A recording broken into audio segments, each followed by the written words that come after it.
నమస్కారం ADB news కు స్వాగతం. ముందుగా హెడ్లైన్. అసాంఘిక కార్యకలాపాల నియంత్రణకు పటిష్ట చర్యలు. కేఆర్కే కాలనీలో నిర్వహించిన కమ్యూనిటీ కాంటాక్ట్ కార్యక్రమంలో పాల్గొన్న 250 మంది పోలీసులు. సరైన ధ్రువపత్రాలు లేని వాహనాల స్వాధీనం, నిబంధనలను విధిగా పాటించాలని ఎస్పీ స్పష్టీకరణ.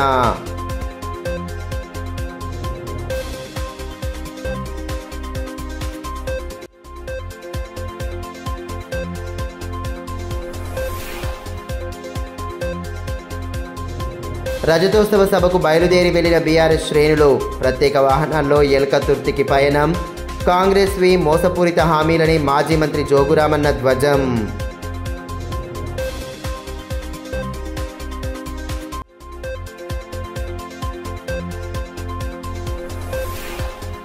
కుంగిపోయిన తరుణం వంతెన కూల్చివేత. తాత్కాలిక బ్రిడ్జ్ ద్వారా రాకపోకల పునరుద్ధరణ. పనులను పర్యవేక్షించిన ఎమ్మెల్యే పాయల్ శంకర్.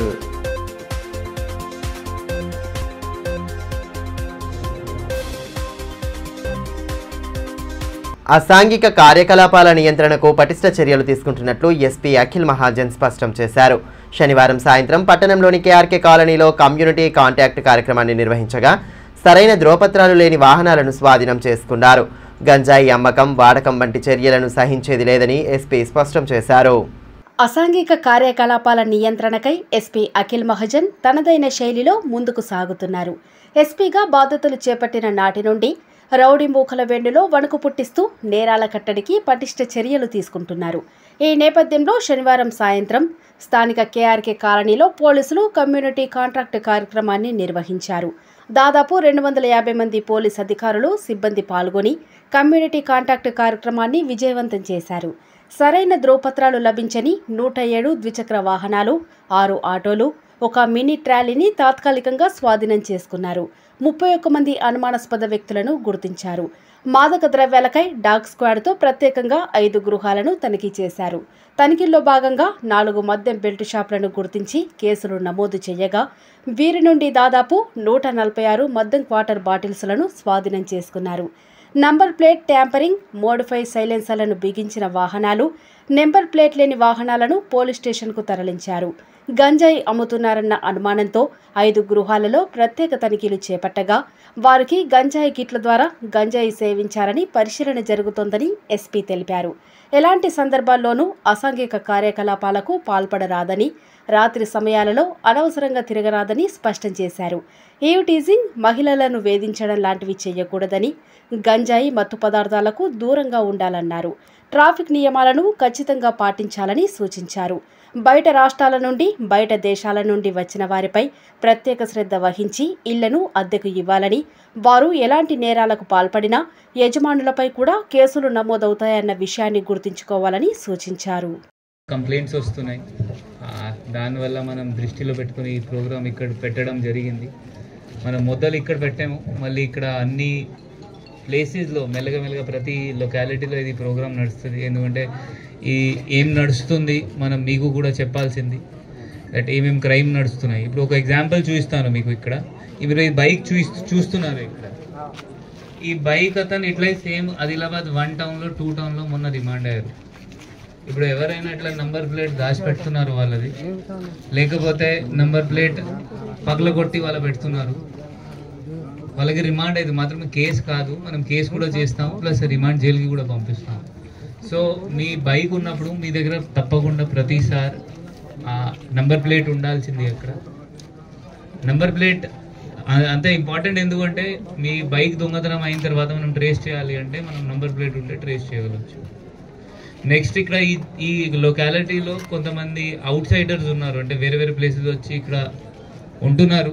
సో ఎవరెవరు ఇంటి ఇక్కడ రెంట్లో ఇస్తున్నారు, మీ దగ్గర వాళ్ళ డీటెయిల్స్ ఉండాలి. మళ్ళీ మీ టెనెంట్, మీ ఇంట్లో ఉన్న వాళ్ళు ఏమైనా కేసు చేస్తే మళ్ళీ మీ పైన కూడా కేసు అవుతుంది. వాళ్ళ డీటెయిల్స్ మీ దగ్గర లేదు, లేకపోతే మీరు పోలీస్ స్టేషన్లో వాళ్ళ డీటెయిల్స్ ఇవ్వకపోతే మీ పైన కూడా కేసు నమోదు అవుతుంది.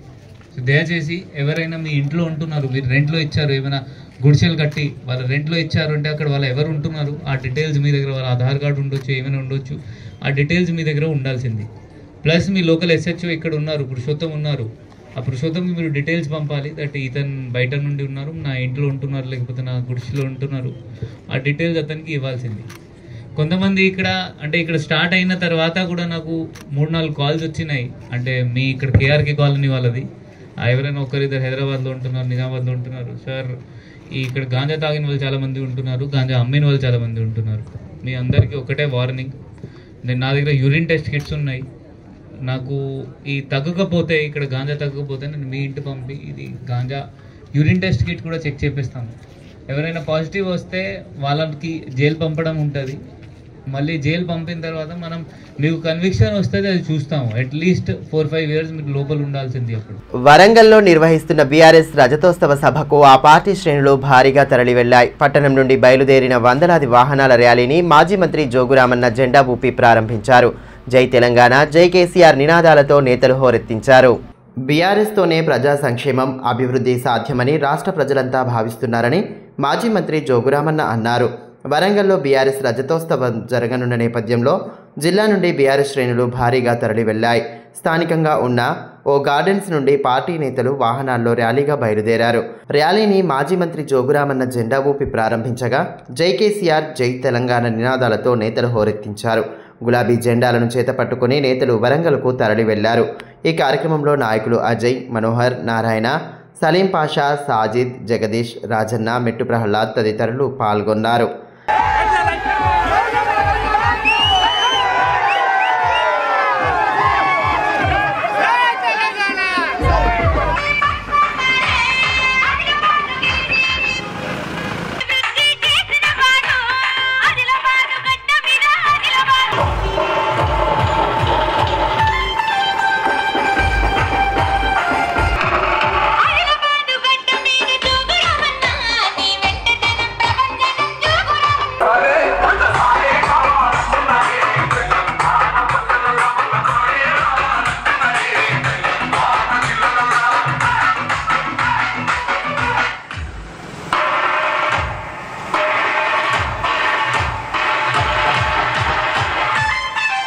ఈ సందర్భంగా మాజీ మంత్రి జోగురామన్న మాట్లాడుతూ తెలంగాణలో ఉద్యమ పార్టీగా ఆవిర్భవించిన బీఆర్ఎస్ 10 ఏళ్ల అధికారం చేపట్టి అన్ని వర్గాలకు సమన్యాయం చేసిందన్నారు.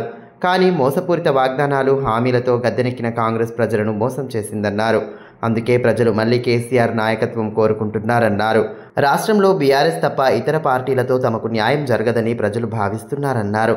అందుకే రజతోత్సవ సభకు భారీగా తరలి వస్తున్నారని తెలిపారు. ఈ వరంగల్ సభ ద్వారా ఈ రాష్ట్ర ప్రజలకు కేసీఆర్ తప్ప, బీఆర్ఎస్ పార్టీ తప్ప ఈ రాష్ట్రంలో ఏ భారతీయ జనతా పార్టీ అయినా, కాంగ్రెస్ పార్టీ అయినా ఇలా కేంద్రంలో రాష్ట్రంలో ఉండి ఇటు అన్ని వర్గాల ప్రజలను మోసం చేసిండ్రు. ఈ రేవంత్ రెడ్డి గారు 400 పీస్ హామీలు ఇచ్చి ఒక్క హామీ కూడా చేయకుండా మళ్ళీ రైతులు ఆత్మహత్యలు చేసుకునే పరిస్థితి తీసుకొచ్చిండ్రు. ఇలా ప్రతి ఒక్క వర్గం కూడా ఇలా రేవంత్ రెడ్డి హామీలతోటి మోసపోయినాం, మాకు కేసీఆరే కావాలి, కేసీఆర్ నాయకత్వంలోనే పనిచేస్తామని చెప్పి ఈ సభ ద్వారా రేపు ఈ పార్టీలకు అర్థమవుతుంది. ప్రజలకు కూడా ఒక భరోసా. రేపటి నుంచి 420 హామీలు అమలు చేసే వరకు ఈ రాష్ట్రంలో అటు దేశంలో కొట్లాడే పార్టీ, తెలంగాణ రాష్ట్రం కొరకు, తెలంగాణ ప్రజల కొరకు కొట్లాడే పార్టీ, ఏకైక పార్టీ బీఆర్ఎస్ పార్టీ, కేసీఆర్ నాయకత్వంలో పనిచేస్తుంది.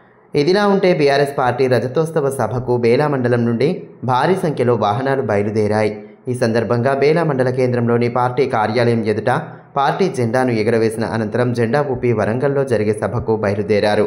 ఈ కార్యక్రమంలో మండల అధ్యక్షులు ప్రమోద్ రెడ్డి, రైతు బంధు మాజీ మండల అధ్యక్షులు జక్కుల మధుకర్, నాయకులు దేవన్న, సతీష్ పవర్, విపిన్ ఖోడే, తేజ్రావు మస్కే, మంగేష్ ఠాకరే, వివిధ గ్రామాల నుండి భారీ సంఖ్యలో పార్టీ నాయకులు, కార్యకర్తలు పాల్గొన్నారు.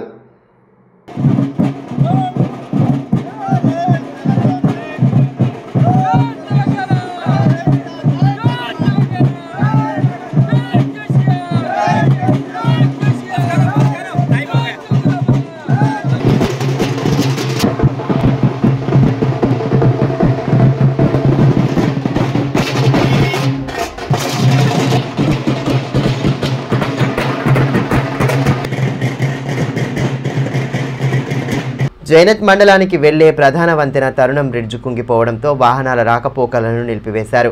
అయితే జాతీయ రహదారి నిర్మాణంలో భాగంగా ఆదివారం పాత వంతెనను కూల్చివేశారు. ఎమ్మెల్యే పాయల్ శంకర్ ఈ ప్రక్రియను పరిశీలించి ఇంజనీరింగ్ అధికారులకు పలు సూచనలు చేశారు.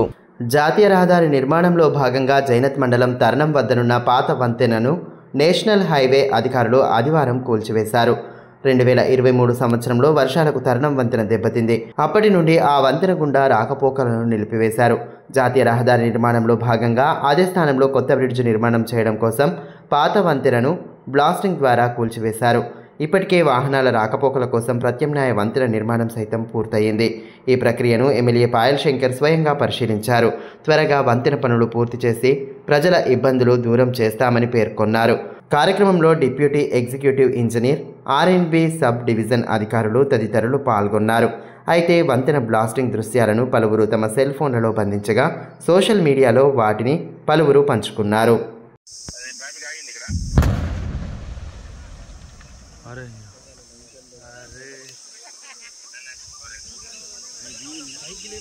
పట్టణ పరిధిలోని ప్రధాన కూడళ్లలో పచ్చదనం పెంపొందించేలా పుర యంత్రాంగం ప్రత్యేక చర్యలకు పూనుకుంది. కలెక్టర్ సూచనల మేరకు ప్రత్యేకంగా 2 వాటర్ ట్యాంకులను ఏర్పాటు చేశారు. ఎండాకాలంలో మొక్కలు ఎండిపోకుండా తగు చర్యలు తీసుకోనున్నారు. ప్రధాన కూడళ్లలో పచ్చదనం పెంపొందించేందుకు మున్సిపల్ యంత్రాంగం దృష్టి సారించింది. జిల్లా కలెక్టర్ రాజర్షిష ఆదేశాలతో మున్సిపల్ సిబ్బంది ప్రధాన కూడళ్లను సుందరీకరిస్తున్నారు. పట్టణ ప్రగతిలో భాగంగా గతంలో చౌకులను సుందరంగా తీర్చిదిద్దగా ఎండాకాలంలో చౌకులలో ఉన్న గడ్డితో పాటు డివైడర్ల మధ్యలో ఉన్న చెట్లు ఎండిపోతున్నాయి. గమనించిన జిల్లా కలెక్టర్ రాజర్షిష 2 వాటర్ ట్యాంకర్లను అందుబాటులోకి తీసుకువచ్చారు. దీంతో ఆదివారం నుంచి నిత్యం చెట్లు చౌకుల మధ్యలో ఉన్న మొక్కలకు నీటిని అందించనున్నారు. దీనికి తోడు ఎండిపోయిన మొక్కలను తొలగించి వాటి స్థానంలో వేరే వాటిని నాటేలా ప్రణాళికలు చేశారు. ఎండాకాలంలో కూడా కూడళ్లు సుందరంగా కనిపించేలా పుర యంత్రాంగం కృషి చేస్తోంది.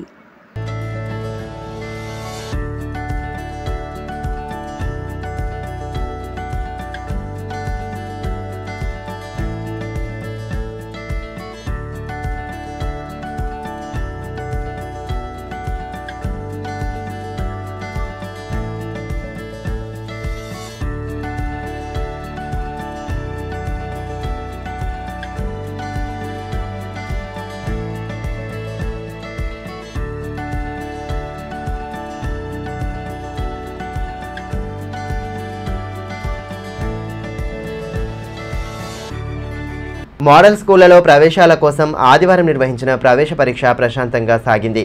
2 కేంద్రాల్లో పరీక్షలను నిర్వహించగా విద్యార్థులకు ఎటువంటి ఇబ్బంది కలగకుండా అన్ని చర్యలు తీసుకున్నారు. మోడల్ స్కూల్లో 6వ తరగతితో పాటు 6 నుంచి 10వ తరగతి వరకు ప్రవేశాల కోసం నిర్వహించిన అర్హత పరీక్ష ప్రశాంతంగా జరిగింది. విద్యార్థుల కోసం 2 కేంద్రాలను ఏర్పాటు చేశారు. పాత హౌసింగ్ బోర్డులోని సరస్వతి శిశు మందిర్, బంగారుగూడలోని మోడల్ స్కూల్లో కేంద్రాలను ఏర్పాటు చేసి సౌకర్యాలు కల్పించారు. ఉదయం మధ్యాహ్నం 2 సెషన్లలో పరీక్షలు జరిగాయి. కాగా సరస్వతి శిశు మందిర్ పరీక్షా కేంద్రాన్ని డీఈఓ ఏ శ్రీనివాసరెడ్డి తనిఖీ చేసి ఏర్పాట్ల గురించి అడిగి తెలుసుకున్నారు.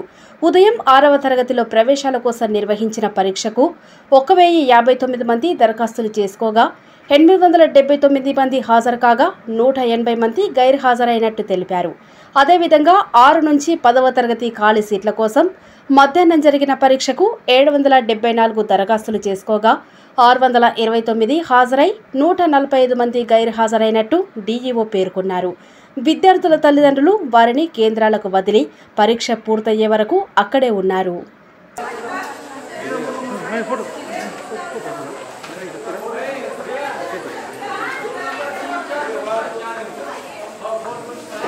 అది 2 అవును నంబర్ తలుపు మీద రాసింది చూడు. తలుపు మీద రాసిన నంబర్ జొన్న పంట సాగు చేసిన పొలాల్లో పెరిగిన జొన్న లేప పశువులు తినకుండా జాగ్రత్తలు తీసుకోవాలని పశు వైద్యులు సూచిస్తున్నారు.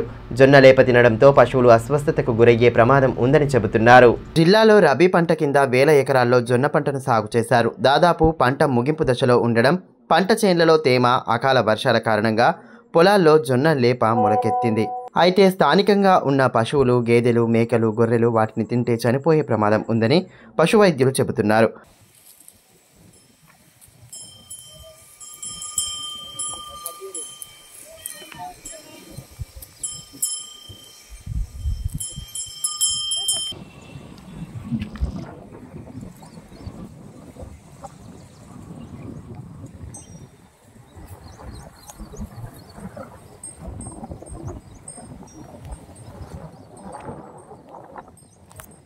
ఈ విషయమై తలమడుగు మండల పశు వైద్యురాలు డాక్టర్ లావణ్య మాట్లాడుతూ జొన్నలేపలో ఉండే హైడ్రోజన్ సైనైడ్ కారణంగా పశువులు వాటిని అధిక మోతాదులో తింటే విషంగా మారి తీవ్ర అస్వస్థతకు గురై చనిపోయే ప్రమాదం ఉందన్నారు. రైతులు ఎట్టి పరిస్థితుల్లో జొన్నలేపను తినకుండా చూడాలని అన్నారు. ఏదైనా కారణం చేతనైనా లేప తిని పశువులు అస్వస్థతకు గురైతే వెంటనే రైతులు గమనించి ప్రథమ చికిత్స అందించి తమను సంప్రదించాలని సూచించారు. ఖరీఫ్ పనుల నిమిత్తం రైతులకు అవసరమయ్యే పశువులను జాగ్రత్తగా చూసుకోవాలని తెలిపారు. నాకు ఫిర్యాదు చేయడం జరిగింది. ఈ జొన్నలేప తినడం వల్ల విష ప్రభావానికి లోనవుతాయని చాలామంది రైతులకు అవగాహన ఉండొచ్చు. ఉండి కూడా కొంతమంది మేతలు కరువై వాటిలోనే మేపి తమ పశువుల ప్రాణాలను కోల్పోతున్నారు. కాబట్టి ఈరోజు నేను రైతులకు ఈ కాలంలో జొన్న పంటకు వస్తున్న తర్వాత అధిక మోతాదులో వర్షం పడడం కానీ లేదు అధిక మోతాదులో ఉష్ణోగ్రత గాలిలో ఉండడం వల్ల కానీ ఆ తేమ వల్ల జొన్న పంటకు వస్తున్న తర్వాత జొన్నలేప మళ్ళీ రావడం మొదలవుతుంది.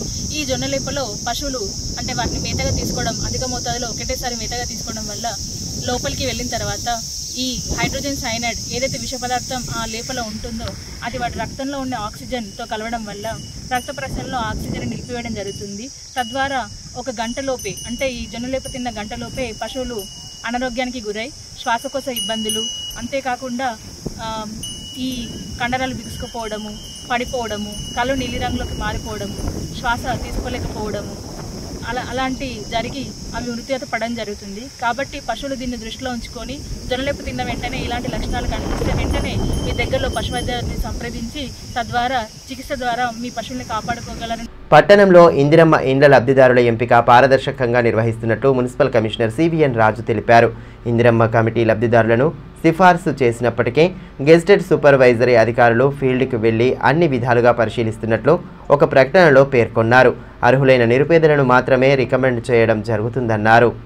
ఇందిరమ్మ కమిటీ సభ్యులు సిఫార్సు చేసినప్పటికీ అనర్హులు ఉంటే వారిని తొలగించి అర్హులను మాత్రమే ఎంపిక చేయడం జరుగుతుందన్నారు.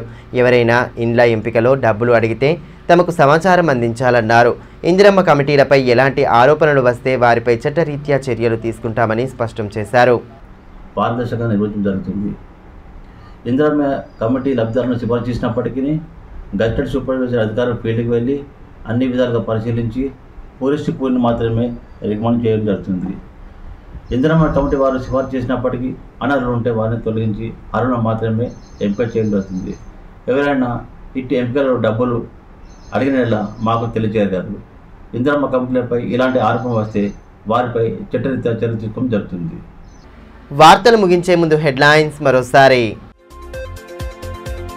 అసాంఘిక కార్యకలాపాల నియంత్రణకు పటిష్ట చర్యలు. కేఆర్కే కాలనీలో నిర్వహించిన కమ్యూనిటీ కాంటాక్ట్ కార్యక్రమంలో పాల్గొన్న 250 మంది పోలీసులు. సరైన ధ్రువపత్రాలు లేని వాహనాల స్వాధీనం, నిబంధనలను విధిగా పాటించాలని ఎస్పీ స్పష్టీకరణ.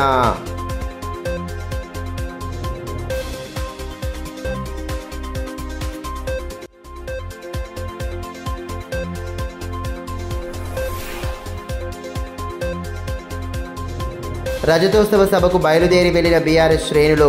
ప్రత్యేక వాహనాల్లో ఎల్కతుర్తికి పయనం. కాంగ్రెస్వి మోసపూరిత హామీలని మాజీ మంత్రి జోగురామన్న ధ్వజం.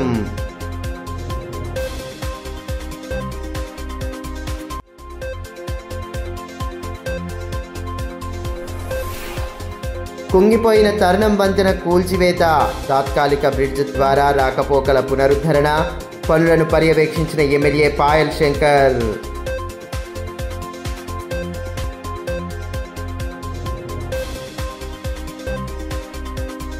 ఈ వార్తలు ఇంతటితో సమాప్తం. తిరిగి ప్రసారమయ్యే మరో బులెటిన్లో మళ్ళీ కలుసుకుందాం. అంతవరకు సెలవు. నమస్కారం.